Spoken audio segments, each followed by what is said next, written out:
When I run into my Christian friends, they ask me when did I leave God and when did I leave Christianity? I was like, I never left. I'm still on the path. I don't care whether you call it an anity, or ism, or ist. It doesn't matter to me. I'm just on the path, the way leading upward. And so in different times, it takes us into different, there are different things that we aspire to know. You can't answer a question that hasn't been answered. But I was asking questions. So the answers availed themselves to me. The answers came. And part of those answers required that I step outside what I already knew. It wasn't that I rejected, but I felt there must be more. And what I already knew, and I had to open myself to what I didn't know, what I considered foreign, what I was told not to look at. But if I had looked at everything available to me and I still felt something was lacking, where do you go? You go to what you don't know. So I went there. So right away somebody introduced me. I mean, just as soon as the thought, there's the action coming at you. Somebody comes down the street and offers me a Buddhist book. But actually, this is my first book, and it was a book on dependent origination. It had the wheel of life with the monster holding the teeth and all the animals on the wheel. And I put up the sign of the cross. I didn't want to see that.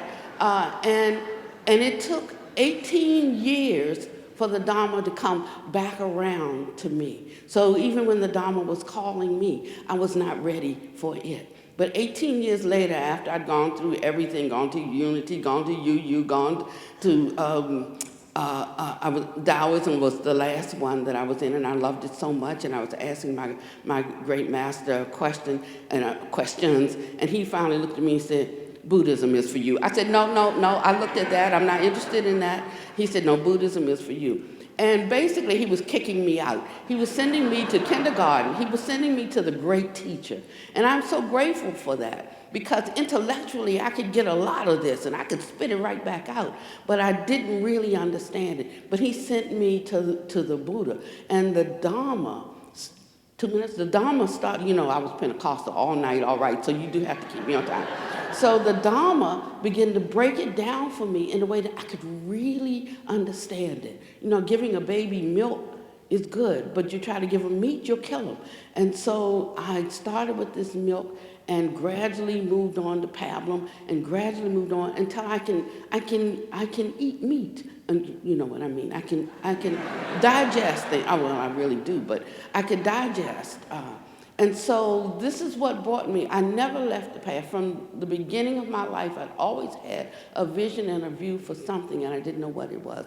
But the Dharma has brought me to what I know is the path of completion. So some of us study Dharma. Some of these practices, actually, we don't study Dharma. We are the Dharma. And so when we bring these together, I think we can come up whole and complete, lacking in no good thing. Can I hear a hallelujah? Can you give me a Bodhisvaha? Bodhisvaha! Hallelujah! Bodhisvaha! That's for you.